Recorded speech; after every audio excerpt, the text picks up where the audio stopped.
한행하는 밝은 길이 3권 81번째 시간입니다. 22년 5월 23일 4시 46분 주님의 빛을 받자. 나의 주여 내가 주를 사모하나이다. 영원토록 내 안에 함께 계신 주여. 이건 이제 송원자님의 영이 이런 고백을 하는 것 같아요. 고양이 발에 피가 묻은 모습을 보는데 주님께서 시간을 헛되이 보내지 마라. 그것도 내 보혈을 허비하는 것, 낭비하는 것이다. 이제 앞선 5월 22일 말씀에서 이제 나사렛 성전 산 속에 있는 그 성전의 모임을 가질 때 시간을 좀 지체했나 봐요. 8시 반부터 시작인데 40분, 늦으면 50분까지 좀 늦게 가게 되니까 주님께서 내 시간을 헛되이 낭비하지 말라고 주님께서 경고 아닌 경고를 하셨거든요. 주님의 시간을 낭비하는 것은 주님께 큰 잘못을 범하는 거죠. 그것이 나의 보혈을 허비하는 것과 같대요. 왜 그러냐면 주님이 이 보혈을 흘려주신 이유가 이 시간 속에서 우리의 구원을 이루시려고 하나님이 보혈을 흘려주신 거라서 시간을 낭비하는 것이 그렇게 시간 속에서 주님의 보혈을 공급해 주셔야 되는데 그 보혈을 낭비하는 것과 같다 말씀하시는 거죠. 마치 이렇게 그릇을 준비해 그런데 그릇이 준비 안 돼가지고 부어주시는 그것을 담지 못하는 것처럼 엘리야 시대에도 떡을 이렇게 기름에다 해서 얻어 먹은 엘리야가 이제 그릇을 준비하게 하죠. 근데 이제 그릇이 기름을 담을 수 있는 그릇을 다 빌려왔는데도 다 차가지고 더 이상 부어줄 수 없죠. 근데 그릇이 준비 안 되는데 부으면 어떻게 돼요? 낭비하게 되겠죠. 주님은 주님의 것이 낭비되는 것을 굉장히 싫어하시는 것을 보게 됩니다. 주님의 것을 귀하게 여기는 자에게 더 많이 주길 원하시는 거죠. 밤기도 피전사님이 자신을 바라보는 눈이 열리는 환경이 준비되도록 기도하고, 이거는 이제 고라의 폐역 과정에 들어갈 수 있도록 이끌어주길 원하시는데, 이것이 좀 우리 시간으로는 한 2년 정도 더 지난 다음에 이루어지는 일이에요. 1년 6개월 정도가 더 걸렸는데, 하나님께서 사랑을 주시지만 사랑을 받지 못하면 더뎌질 수도 있다는 것을 봅니다. 그 손자의 주한인의 가정을 위해서 기도하는 1일째 하늘군대 기도 에녹자매가 기도하는데 밤 9시 38분 에녹자매에게 주시는 메시지는 올리라고 하는 것만 올리고 올리지 말기. 하나님께서 어떤 타이밍을 보시는 거죠. 때를. 아직은 다른 분들이 이해하기 어려운. 지금은 이제 대부분 다 이제 많이 개방됐는데 정말 한 번도 들어보지 못한 깊은 것들이 에녹자매를 통해서 이렇게 주신 것들이 있어요. 그래서 아직은 다른 분들이 이해하기 어렵다. 에녹자매가 막 신학을 공부하고 신학을 연구해서 그런 게 아니고 하나님의 통로로서 깊은 것을 알아볼 수 있는 깨끗한 통로로 준비되어 있기 때문에 하나님이 그를 통해서 전해 주시는 것 같아요. 때가 되었을 때 주님께서 풀어주실 것 전하게 하심.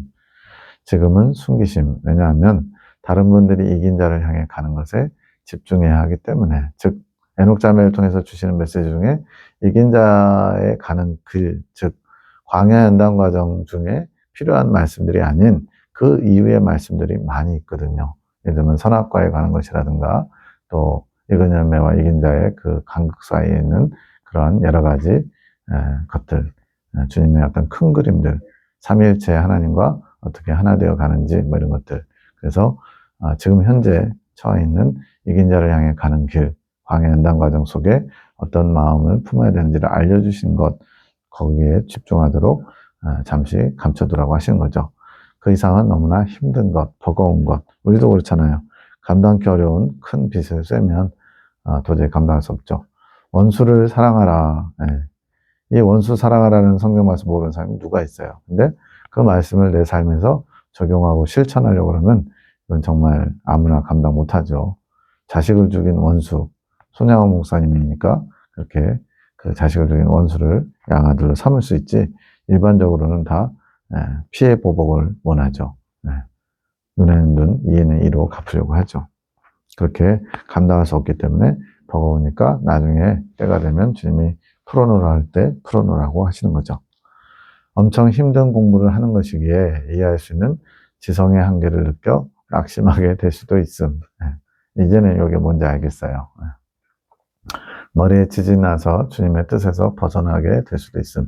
용량초가라고 그러죠.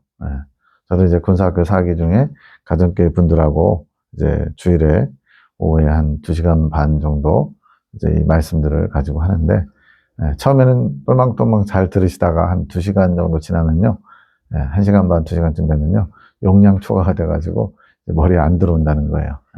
앞에 것을 다 소화시키지 못한 상태에서 듣다 보니까. 그래서, 이게 그런 의미구나. 더 잘 알게 됐죠. 주님은 지금 우리가 이긴 자를 향해 달려가길 원하시기에 나를 숨기시는 것, 에녹자매를 감춰놓으신 것. 에녹자매가 주님의 말씀을 있는 그대로 수용하면서 빨리빨리 성장한 아주 좋은, 이렇게 하면 되는구나 보여주는 샘플이에요. 9시 43분, 우리가 말씀을 통해 깨달은 것을 묵상해야 함. 깨달은 것에서 끝이는 게 아니고 그 깨달은 게 소화시킬 수 있도록, 묵상을 통해 소화가 되는 것. 소화되는 것은 그 말씀이 내 것이 되는 것. 지식적인 알미 아니라 그것이 내 것이 돼서 나의 일부가 되었죠. 내 것이 될 때 능력이 나갈 수 있게 됨. 실천하게 되는 것. 여기서 능력이 나간다는 건 뭐 기적을 보인다 이런 것보다는 그 말씀을 실천할 수 있는 거죠. 원수가 오른편 뺨을 때리면 왼편 뺨을 돌려대라. 이 말씀 다 알잖아요. 근데 실천하는 것은 별개의 문제죠. 이렇게 소화된 상태가 바로 그 말씀을 있는 그대로 실천할 수 있는 능력이 생긴 상태죠. 여기서 이것은 행위가 아닌 마음, 그런 자세를 갖추는 거. 정말 누군가 나를 애매하게 핍박할 때 오히려 그 사람을 축복해 줘야지. 이런 마음의 자세가 준비되는 것이 능력이 나가는 거죠. 그 부분은 주님 중심적으로 변화한 것. 그 외의 부분은 아직도 많이 부족하고 부끄러움이 나타날 수 있는 거죠. 다만 소화시킨 말씀, 양식이 된 말씀, 그 부분에 대해서는 이제 주님 중심적으로 변한 것이기에 같은 환경이 오면 그 부분에서는 죄악이 덜 올라오게 됨. 겨우 100가지, 1000가지 고쳐야 할 것 중에 하나 고친 거죠. 그러니까 이제 자만할 필요도 없어요. 자만할 수도 없고. 그럼 배설하는 건 뭔가 열매를 맺는 것. 앞에서 이제 행함, 행위가 아니라 그 마음이라고 했잖아요. 마음 안에서, 내면에서 일어나는 것이 행함과 관련된 것이고요. 그 행함이 이제 실제 행동 가운데 열매를 맺혀지는 행실이 되면 이제 열매를 맺는 것이고 이것이 배설하는 거죠. 회개에 합당한 열매를 맺는 것, 주님이 원하시는 마음의 자세가 되는 것. 이 주님이 원하시는 마음의 자세가 되어야 이제 언제 어떤 상황에서든지 그것이 행실로도 나타날 수 있거든요. 그래서 기본기를 갖추는 것이 바로 배설하는 것이다. 그 부분, 즉 깨달은 부분에서는 주님이 원하시는 마음의 자세가 되는 것. 이제 잠깐 그런 마음이 들었다가 또 휙 사라지고 이런 것보다는 어느 정도는 그 마음이 계속 유지될 수 있는 그런 것이 된 게 바로 배설까지 이루어진 거죠. 버려진 거예요, 한마디로. 그렇지 못했던 부분들, 오염된 부분들이. 피전사님, 내 딸아 나의 아들을 위해 기도하여라. 나를 닮은 아들이 될 수 있도록 내 아들을 준비시킬 것이다. 나를 닮은 아들. 모든 그리스도인들을 이렇게 만드시기 원하시죠. 나를 준비하는 아들이 될 수 있도록 내가 이끌어갈 것이다. 예수님을 맞이할, 신부로서 예수님을 신랑으로 맞이할 준비하는 아들. 이런 의미가 담겨 있는 것 같아요. 내가 그의 마음을 만지기 원하노라. 뭔가 치유가 필요한 거죠. 주님의 마음에 거울을 달아주실 것. 이 고라의 표 과정은 자기의 실체, 주님의 말씀을 따를 수 없는 연약한 모습을 보게 하는 것인데, 그러기 위해서 이제 거울을 달아주신다는 표현이 여러 군데서 나옵니다.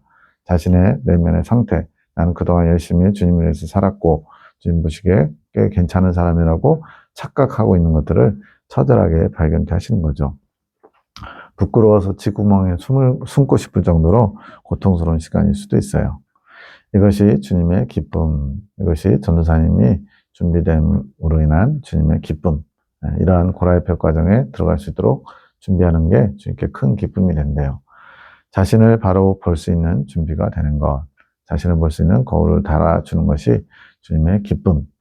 이 과정을 통과하면서 이제 아론의 쌍나지팡이를 치게 되면 주님의 참종, 주님의 마음을 아는 자, 이제 시작점이지만 주님의 마음을 안다라고 얘기할 수 있거든요. 자신의 더러움을 봐야 그 더러움을 올바르게 씻을 수 있고 그 더러움을 씻어야만 주님의 사랑이 흘러갈 수 있게 됨. 더 주님의 사랑이 흘러가는, 즉 이긴 자 이긴 열매가 되는 과정으로 가려면 이 과정이 필수 코스라는 거예요. 자신의 더러움을 먼저 실체를 처절하게 발견하는 거. 단순히 머리로 아는 나는 이런 부분이 연약해, 나는 죄성이 이게 강해, 이런 걸 말하는 게 아니고 주님께서 그 당사자에게 뭘 원하시는지를 보다 더 구체적으로 또 실체적으로 보게 되는 거죠. 주님의 사랑을 받기 원하심, 주님의 사랑을 알기 원하심. 지금은 단단한 마음이 있기에 주님의 사랑을 받을 수 없는 상태. 단단한 마음, 굳은 마음. 주님을 향한 마음이 단단하면 튼튼하고 흔들리지 않는 마음인데 주님의 마음을 알지 못한 상태에서 단단한 마음은 마음을 열지 않는 그런 강팍한 마음이죠. 그 마음이 부드러워져야 주님께서 말씀으로 더 들어갈 수 있는 거죠. 주님의 사랑을 받을 수 없는 상태란 주님으로 인한 순결한 사랑을 받기 어려운 상태. 전사님의 마음의 사상들, 자기 사상들, 이게 이제 고착화되어 있다 이렇게 표현됩니다. 그게 단단하게 굳어져 있는 거죠. 나는 내가 원하는 또 내가 알고 있는 내가 만든 그 틀 속에서 주님을 믿는다고 생각하면서 착각하는 거죠. 그러한 사상들이 그 사랑을 제한하고 있는 것. 그것을 주님께서 미워하심, 죄를 미워하시는 이유가 주님의 사랑을 막고 있기에 그러함. 여기에 중요한 표현 나왔죠. 주님이 죄를 미워하시는 이유는 그 죄 자체도 그렇지만 더 중요한 이유는 그 죄 때문에 주님의 사랑이 흘러들어갈 수 없기 때문에 그것이 주님이 죄를 미워하시는 가장 중요한 이유인 거죠. 주님의 사랑을 막는 것은 주님의 기쁨을 막는 것이고 주님을 대적하는 것이 되는 것. 네. 주님은 사랑을 주고 싶은데 그것을 받지 못하게 막혀 있는 것이 주님의 안타까움이고 슬픔이고 고통이고 또 주님을 대적하는 것이라고 말씀합니다. 죄는 미워하되 사람은 미워하지 않으시고 사랑하시는 이유가 이것. 죄는 정말 미워하셔요. 싫어하셔요. 죄를 조금도 용납하지 않으시는데 그러나 죄인은 용납하셔요. 사랑하셔요. 안타까워하시고 아파하셔요. 그 왜 그럴까요? 우리가 죄를 지을 수밖에 없는 연약한 존재임을 아시기 때문에. 우리 또한 죄를 미워해야 되는 이유가 여기에 있음. 주님의 사랑이 흐르는 것을 죄가 가로막기에 죄를 미워해야 하는 것. 그러니까 정욕적인 삶, 뭐 맛있는 거 먹는다고 해서 그것이 죄를 짓는 건 아니잖아요. 근데 이런 맛있는 걸 먹고자 하다 보니까 주님의 사랑을 바라볼 틈이 없어요. 내가 원하는 것을 자꾸 취하게 되고 주님의 뜻, 주님의 마음, 주님의 사랑, 주님의 은혜, 주님께서 주고자 하신 것에 관심이 없어요. 그것이 주님의 사랑이 흘러가는 것을 막는 것이 되죠. 이렇게 정욕을 쫓아 살아가는 것, 정욕에 따라 죄를 짓는 것, 이런 것들이 더 중요한 바 주님의 사랑을 가로막는 장애물이 되기 때문에 주님이 죄를 미워하시고 싫어하신다는 거죠. 주님의 사랑이 흐르는 것을 죄가 가로막기에 죄를 미워해야 함. 주님만 그런 게 아니라 우리도 그래야 된다는 거죠. 죄를 바로바로 해결하지 않으면 주님의 사랑이 채워지지 못하게 되고 그러하면 영이 공고함을 받게 되는 것. 주님의 사랑을 채우지 못하면, 주님의 사랑을 누리지 못하면 영은 공고함에 빠진대요. 왜 그럴까요? 영은 주님의 것이기 때문에 그래요. 주님께로부터 온 것이에요. 창세기에서 그 코에 생기를 불어넣었다. 이 생기가 영인데 이 영은 주님께로부터 온 것이죠. 주님의 일부라고 할 수 있습니다. 우리가 해결할 때 마음이 답답한 이유가 주님의 사랑을 받다가 그 사랑이 느껴지지 않아서 고통스러워하는 거. 해결을 해야 되는데 해결되지 못하면, 즉 목마른데 목마름이 해결되지 않으면 굉장히 텁텁하고 막 답답하고 막 힘들죠. 그것은 주님의 사랑을 받지 못하기 때문에 고통스러워하는 것을 영이 느끼는 거죠. 그래서 내 영이 고통스러워하는 것. 영은 주님의 사랑을 먹고 사는 존재입니다. 우리가 혼의 영역에서 그것을 몰라서 말씀을 안 봐도 기도를 안 해도 주님을 찾지 않아도 심간편한 육신에 속한 삶을 살면 내 영이 고통당하는지도 모르죠. 그 고통이 답답함으로 느껴지는 것, 이것은 지옥의 고통. 지옥이란 뭐냐? 주님과 단절됨으로써 느끼는 고통, 그 답답함을 느끼는 거예요. 물론 이 세상에서 겪는 답답함은 실제로 지옥에 갔을 때 겪는 답답함과는 비교도 되지 않은, 어떻게 우리가 사는 게 지옥이다 이렇게 얘기한다고 진짜 지옥을 경험한 것처럼 할 수 있나요? 비교 불가라는 거예요. 그럼에도 불구하고 이런 땅에서 영이 주님과 단절됨으로써 주님의 사랑을 받지 못함으로써 느끼는 답답함이 바로 지옥의 고통의 일부와 같이 그런 지옥 고통이 있어야 그나마 깨어있는 사람, 영이 살아있는 사람, 영이 잠들지 않은 존재는 이걸 느낀다는 거죠. 이 고통이 또한 주님의 고통. 그러니까 주님은 혼자서 스스로 만족하시는 분인데 우리가 그런 상태일 때 주님은 그 고통을 같이 느끼신다는 거예요. 이게 주님의 정말 어떻게 보면 일방적인 짝사랑이죠. 하나님과 단절된 버림받은 주님의 고통. 이게 언제 그러냐면 십자가에서 돌아가실 때 겟세마네에서 온 인류의 죄가 담긴 그 잔을 받아 마심으로써 죄덩어리가 되셨죠. 온 인류의 죄를 다 뒤집어 쓰셨으니까. 전과된 죄로 말미암아 세상에 존재해서는 안 되는 추악한 죄덩어리가 되셨을 때 성부 하나님으로부터 외면당하시는, 단절되시는 그 고통이 십자가에서 주님이 부르짖잖아요. 아버지여, 나의 하나님, 어찌하여 나를 버리시나이까. 거기에 이제 아버지라는 단어가 빠져 있어요. 보통은 이제 아버지께서 일하시니 나도 일한다. 아버지와 나는 하나다. 항상 아버지라는 호칭을 쓰는데 하나님 아버지를 이때는 아버지라 부르지 않고 나의 하나님 이렇게 찾으시거든요. 이것만 봐도 아버지와의 단절의 고통 때문에 주님이 얼마나 고통스러운지를 알 수가 있죠. 근데 그러한 고통을 우리 영도 느낀다는 거예요. 주님의 사랑을 받지 못하면, 채우지 못하면. 근데 우리가 혼의 영에서 그걸 모르니까 영이 지금 고통스러워하며 죽어가는데 또는 죽어 있는데도 잘 모르고 잘 살고 있는 걸로 착각하는 거죠. 창조기 시기도 송원장님 9시 15분 공간에서의 헌신, 이제 기도의 자리에 앉아 있는 거라든가 이런 거 있죠. 그걸 통해서 묵상을 훈련하는 것, 배우는 것. 정해진 장소에서 시간과 마음을 주님께 드리는 것. 그래서 작정기도라는 표현을 쓰죠. 이것이 훈련이 되어야 공간을 초월해서 묵상이 이루어질 수 있음. 밭에서 일을 할 수도 있고 마당에서 풀을 뽑을 수도 있고 또 직장 다니면서 뭔가 일해야 되는 때도 순간순간 주님을 묵상하면서 주님을 의식하면서 살아갈 수 있다는 거예요. 그러려면 기본적인 묵상 훈련이 돼야 된다 말씀하시는 거죠. 헌신은 주님께 드리는 거. 여기서는 이제 헌신, 희생 이런 걸 좀 구별하고 있는데 헌신, 몸을 드린다. 이것은 주님 앞에 드리는 번제의 삶 이걸 말하는데 희생은 이제 이웃을 위해서 내가 뭔가 손해보는 거 이런 걸 희생이라고 하죠. 근데 이웃을 향한 희생도 더 성장해가지고 이웃을 위해서 뭔가를 손해보거나 수고하고 애쓰고 자신의 것을 내어줄 때도 주님 때문에 하게 되면 그것을 헌신이라고 또 말씀하셔요. 육의 언어가 있고 영의 언어가 있다. 천국에서도 알아듣는 것에 차이가 있다고 함. 아마 한 번쯤은 다 생각해 봤을 거예요. 천국 가면 도대체 어떤 언어를 쓰지?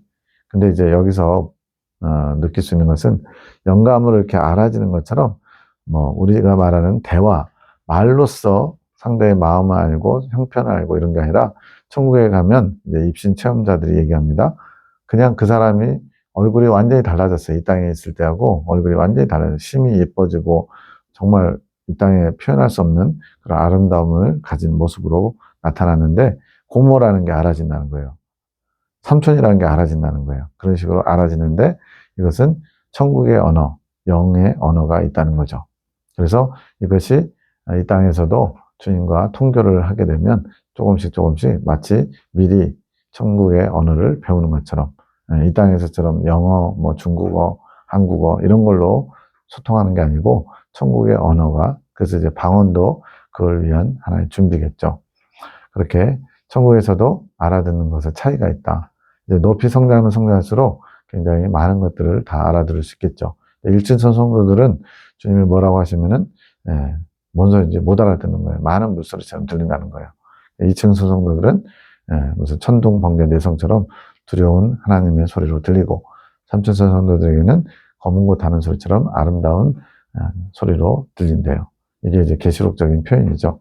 하나님의 음성을 알아듣는데 성장하면 성장할수록 아름다운 소리로 다 잘 알아듣게 된다고 말씀합니다. 천국에 가면 영의 언어를 배워감. 이 땅에서도 맛은 볼 수 있는 것 같아요. 영적으로 영감, 영적 오감이 다 열리면 주님의 뜻을, 마음을 알아오면서 배워갈 수 있는 것 같아요. 인조사님에게 억지로 다 이해하려고 하지 말라고 하심. 여기서 다 이해한다는 것은 뭔가를 숙지, 인지하고서 넘어가려고 하는 거. 물론 이제 꼼꼼하고 또 그런 깊이 탐구하고자 하는 마음이 있으면 그럴 수 있죠. 그런데 그런 것이 또 때로는 방해가 되는 거죠. 문자적인 부분을 다 이해하려고 하지 말고 때가 되면 주님께 구하면서 다 이해할 때를 기다려야 됩니다. 저도 이 부분이 좀 약한 것 같아요. 아직 주님이 알려주시지 않는데도 기어코 알려고 하는 그런 게 좀 있죠. 그게 이제 에너지가 되면, 호기심이 에너지가 되면 좋은 또 탐구욕이 되지만 때로는 주님보다 앞서갈 수도 있고요. 또 섣불리게 판단할 수도 있죠. 그렇게 하면 또 손해를 봅니다. 그래서 이렇게 주님이 알려주시는 만큼만 숙지하면서 받아들이고 가면 그것이 겸손한 자세. 기도 중에 주신 것인데 주님의 거룩한 보혈의 피가 낭비되는 게 있다. 시간을 주님을 위해서 쓰지 않을 때 그렇죠. 왜냐하면 시간을 시, 분, 초 단위로 나눠지죠. 그만큼 이제 아주 작고 세분하게 나누는 이유는 주님의 보혈이 그렇게 시간 허락되는 양이 있다는 거예요.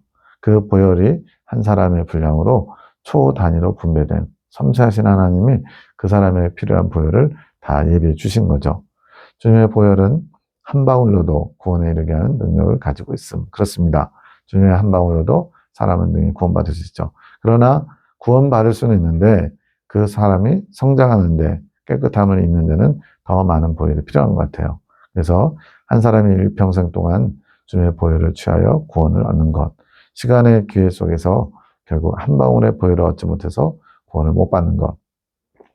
그래서 정리하면 보혈 한 방울을 취한다는 것은 주님의 구원의 은총을 받아들인 거죠. 출애굽이에요. 근데 그것에서 만족하면 안 되고 그 이후에 광야 연단 과정을 거쳐서 삼층선 성도들, 어린 양의 신부, 이긴 자가 되기 위해서는 더 많은 보혈을 계속 방울방울 취해가야 되는데 그것이 바로 시간 속에서 주님의 보혈을 취할 수 있다는 거예요. 그런데 주님을 위해서 시간을 쓰지 않고 나를 위해서 살게 되면 그 보혈을 낭비하는 것이고 제대로 주님 앞에 헌신하지 못하는 게 되죠. 그러면 이제 그만큼만 천국에서 받게 되는 것이고 천국에서의 그 영적인 지위도 거기서 멈추는 거죠.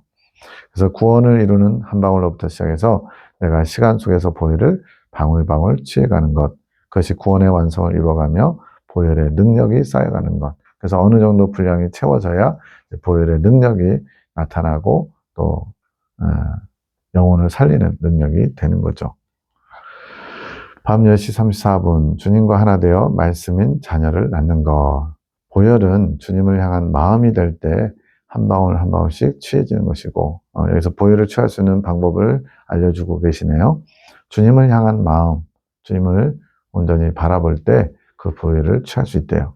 그것의 완성은 주님의 몸을 이루는 것. 즉 주님의 몸을 이루는 것은 한마디로 익은 열매가 되는 건데 출애굽해서 익은 열매 되기까지 주님의 보혈을 한 방울 한 방울 취하면서 먼저 내면의 정결을 이루고 이제 외적인 정결까지 마음과 몸이 주님과 하나 되는 것이 보혈을 취하면서 그렇게 이루어져 간다는 거예요. 그래서 이 땅에 내가 다 취한 것이 완덕에 이르는 것. 주님을 향한 마음이, 즉 원하는 마음이 이 보혈을 취할 수 있고 이 보혈을 다 취하게 되면 완덕에 도달할 수 있다는 거죠. 영 속에 주님과 일치를 완성한 시점, 이것이 완덕. 참 아직 완덕의 경지가 뭔지는 경험해 보지 못해서 모르겠지만 그러나 방법은 이제 알겠어요. 매 시간마다 주님을 향하는 마음, 주님을 원하는 마음으로 날마다 내 안에 주님을 향한 영적 갈망, 소망이 있으면 주님의 보혈을 취하게 되고 이 보혈이 점점 채워져서 온전히 다 채우고 끝나면 완덕에 이를 수 있다. 어려운 것 같지만 쉽죠. 11시 24분 이긴 자, 죄성은 있지만 아직 내면의 정결, 마음은 깨끗해졌어요. 그릇은 비웠지만 아직 죄성은 남아있어요. 자범죄만 해결된 거예요.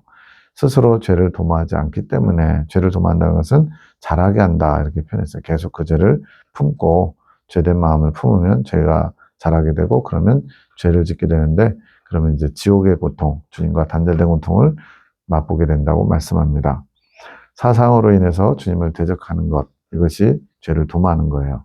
그래서 주님이 사상으로 주님을 대적하지 않기 때문에 깨끗하게 보심, 이미 성령께서 내주하셨기 때문에 깨끗하다고 하시는 것. 죄성이 있는데 어떻게 깨끗할 수 있나? 그 죄성이 이제 성령이 내주하시면서 점점 영의 능력으로, 성령의 권능으로 점점 죄성이 말라서 비틀어져서 다 제거될 때까지 일하시는 거죠. 근데 이긴 자가 되어야 성령께서 임시로 거주하시는 게 아니라 내주, 상주하시게 된다 말씀합니다. 물론 합일에 이르기까지 또 시간이 좀 걸려요. 예전에는 주님께서 부르실 때만 갈 수 있었지만 지금은 나의 원함으로 주님께 나아갈 수 있는 거, 의지적으로 갈 수 있는 거. 특권이죠. 주님을 내가 원할 때 언제든지 주님께 나아갈 수 있는 거. 의지적으로 주님을 찾을 때, 원할 때. 22년 5월 24일 새벽 12시 반, 시간, 육체의 헌신을 드리는 분량의 의미. 근데 대부분의 많은 사람들은 주님께 헌신하는, 주님께 육체의 것을 드리는 게 아니라 자기 만족을 위해서, 정욕을 위해서 살아가죠. 헛된 시간, 주님의 보혈을 낭비하는 거죠. 1시 35분, 주님을 위한 것이 아니면, 주님이 이끄시는 게 아니면 다른 사람을 불편하게 하면 안 되는 것. 그러니까 주님께서 그렇게 허락하신 것, 주님께서 그렇게 하라고 하신 게 아니라면 다른 사람에게 불편을 주거나 마음에 뭔가 시험에 들게 하거나 그런 우를 범하면 안 된다는 거예요. 불편한 마음이 들게 하는 것은 그 사람에게 죄를 짓게 하는 것. 그러니까 나 때문에 누군가 실족할 수 있죠. 근데 물론 오해한 것 또는 주님께서 그 사람을 테스트, 시험하시기 위해서 허락하신 환경이라는 모르가 나의 실수나 부족함으로 누군가를 불편하게 한다. 이런 죄를 짓게 하는 것이죠. 나의 유익을 위해서 할 때 주님의 이끄심으로 순종하는 것 때문에 불편하게 하는 것은 나의 책임이 아닌 주님이 그렇게 이끌어 가신 거예요. 그 사람의 자신의 실체를 보게 하시려고 하나님 불편한 마음 상황으로 이끄신 거죠. 그것은 주님께서 담당해 주심. 그 부분은 내 책임이 아니라는 거죠. 그 사람이 자원하는 마음, 원하는 마음으로 하는 것을 기쁨으로 헌신하는 것으로 주님이 여기시기 때문에 상급이 된대요. 그분의 입장에서는 주님을 위해서 하는 거. 그러니까 자원하는 마음, 원하는 마음으로 해야지 억지로 인색함으로 또 사람에게 보이려고 하는 것은 헌신이 아니죠. 자기 의를 위해서 또 자기 만족을 위해서 하는 거라서 상이 하나도 없다고 마태복음 산상수훈에선 말씀하고 계시죠. 그러나 그러다가도 도와주는 것으로 불편한 마음을 가지더라도 내가 도와줬는데 상대방이 불편해할 수 있죠. 그러나 내가 요구한 게 아니라서 그 사람이 불편한 마음으로 죄를 짓더라도 나와는 무관한. 즉 내가 선을 베풀었는데 또 주님의 뜻을 받들어서 뭔가를 행했는데 상대방이 그걸 거절할 수도 있고 외면할 수도 있고 더 요구할 수도 있고 뭔가 만족하지 못하고 죄를 범할 수도 있어요. 근데 그것은 내가 주님의 뜻을 받아서 한 거라서 주님을 원하는 마음으로 한 거라서 죄 짓는 건 아니니까 그건 주님이 대신 담당해 주신대요. 1시 53분 헌신이란 주님께 온전히 드려지는 것, 하늘나라에까지 상달되는 것, 이것이 헌신이래요. 즉 우리가 저도 이전에는 어린 소자에게 내 이름으로 물 한 그릇 떠주는 것도 결단코 상을 잃지 않는다 주님 말씀하셔서 주님은 참 상을 주길 좋아하시는구나 하면서 아무거나 다 상이 되는 줄 알았어요. 좋은 일 하면. 근데 그게 아니고 하늘나라에 상달될 때 주님의 기준이죠. 그럴 때 그것이 하늘나라에서 상급이 있대요. 그리고 이 땅에서는 이웃을 위해서 우리가 한 것에 대해서는 주님이 이 땅의 것으로 갚아주신대요. 주님을 위한 헌신이 아니라 그냥 어떤 인간적인 긍휼, 뭐 재산을 좀 떼어준다든가 대신 누구를 위해서 대신 자신이 몸을 희생한다든가 이런 헌신이 희생이 있을 수 있잖아요. 주님을 위한 것은 아니지만 이웃을 위해서 희생한 것은 또 이 땅에서 갚아주신다. 그것이 하나님의 상급의 원리라고 말씀합니다. 희생은 우리가 이웃을 위해 헌신한다고는 하지만 주님을 사랑하는 마음을 한다고는 하지만 온전하지 못할 때는 그냥 희생이 됨. 즉 주님을 위한 마음이라고는 하지만 실제로 그것을 깊이 들여다보면 주님을 위한 거라기보다는 그냥 내가 불쌍히 여겨서 내 마음에 거리끼어서 누군가를 도와주려고 한 거 이런 것들이죠. 주님을 위한 것이 온전하지 않을 때는 그냥 희생이고 그것은 땅에서 갚아주신대요. 하늘나라에 상달되지 않는 것, 상급이 없는 것. 그러나 희생의 대가는 이 땅에서 받는 것. 네. 그런데 이웃을 위한 희생도 주님을 위한 마음으로 하면, 온전하게 하면 그것이 헌신이 된다는 거예요. 그러니까 헌신의 범주 안에 희생도 포함되죠. 그러나 희생이 곧 헌신이 되지는 않습니다. 마치 이렇게 더 범위가 넓은 거죠. 주님은 온전한 헌신과 희생을 이루셨다. 성부 하나님을 향한 것과 또 우리 죄인들을 향한 대속의 사역, 이것을 위해서 희생하셨죠. 이러한 헌신과 희생을 이룬 본이 되어주신 분이 예수님이시죠. 2시 1분, 희생은 덕이래요. 헌신과 희생이 하나 될 때 주님이 원하시는 덕이 됨. 이웃을 위한 것만 되면 희생인데 그것은 이웃에게 끼치는 덕이고 주님이 원하시는 그런 희생이라면 그것은 이제 헌신이 되겠죠. 그러한 모든 것이 덕이라는 거죠. 주님이 원하시는 이웃사랑. 그래서 이웃사랑은 이제 성경이 말씀하는 이웃사랑은 적어도 이긴 자 이긴 열매가 돼서 주님의 사랑을 가지고 이웃을 사랑하는 게 가장 중요한 이웃사랑의 모습이에요. 본질이에요. 근데 저도 이 창조의 시를 받기 전에는 이웃사랑은 좀 쉽고 하나님 사랑이 좀 더 어렵다. 나는 개인적으로 성향상 이웃사랑이 더 강하다. 이렇게 정리하고 있었거든요. 그래서 2층천 성도는 이웃사랑이 강한 거, 3층천 성도는 하나님 사랑이 이웃사랑보다 더 강한 거. 근데 그게 아니라 3층천 성도들, 하나님을 사랑하는 사람들이 그 사랑을 가지고 주님의 뜻이 있기에 이웃을 온전히 사랑하는 것. 이게 성경이 말하는 이웃사랑이라는 거예요. 그래서 순서적으로는 먼저 제일 되는 계명이 하나님을 사랑하는 것. 그 두 번째 계명이 이웃을 사랑하는 건데 하나님을 사랑하기 때문에 이웃을 사랑하는 것. 이게 세 계명의 가장 중요한 본질이죠. 그래서 이러한 주님이 원하시는 이웃사랑이 내 안에 계신 주님의 빛을 드러내게 되는 거. 내가 하는 게 아닌 거예요. 주님의 빛으로 비추는 거죠. 그래서 나는 아무런 공로 없습니다. 주님이 하셨습니다. 라고 고백할 수밖에 없죠. 하나님 사랑이 헌신이고 이웃 사랑이 희생인데 그러나 하나님을 사랑하는 마음으로 이웃을 사랑하고 이웃을 위해 희생하면 그것이 헌신이 되는 거예요. 이걸 잘 정리해야 됩니다. 헌신이 빠진 희생은 이웃에게 덕이 될 수 있지만 도움을 주는 것이 될 수 있지만 이웃에게 하나님의 빛을 흐르게 하지는 못함. 이런 희생은 그냥 이 땅에서 하나님이 갚아주신대요. 상급으로 하늘나라에서 상급으로 받지는 못한대요. 그러나 주님이 원하시는 헌신은 주님을 사랑하기 때문에 하는 모든 것이 헌신인데 이웃을 사랑하는 것조차도 주님을 사랑하기 때문에 그 본질, 바탕을 가지고 이웃을 위해 희생하면 그것을 헌신을 보시고 상급도 쌓게 된다는 거죠. 성찬식에서 주님의 살과 피를 나누는 것은 아버지 하나님의 뜻을 행하심보다는 주님의 뜻을 행하신 것. 아버지 하나님의 뜻을 행하신 거라기보다는 주님의 뜻을 행하신 것. 예수님이 그걸 원하셨다는 거예요. 주님이 우리를 너무나 사랑하셔서 우리에게 살과 피를 축성해 주시고 당신의 능력이 나타나게 하심. 살과 피를 거룩하게 우리에게 주신 그것이 우리의 거룩함을 덧입는데 보탬이 되기를 원하셔서 주님께서 뜻하신 바를 이루신 거래요. 의식이지만 실제와 같은 주님의 살과 피의 능력이 있고 이게 이제 가톨릭의 그 교리상으로 화채설이에요. 실제로 예수님의 살과 피가 된다는 거. 우리는 개신교에서는 기념설이거든요. 근데 지금 여기에 본질은 화채설의 의미가 더 가깝다는 거죠. 그래서 주님의 살과 피가 능력이 있고 우리가 주님을 사랑하는 마음이 아닐 때 먹고 마시면 주님께서 실제적으로 고통을 매우 많이 겪으신다.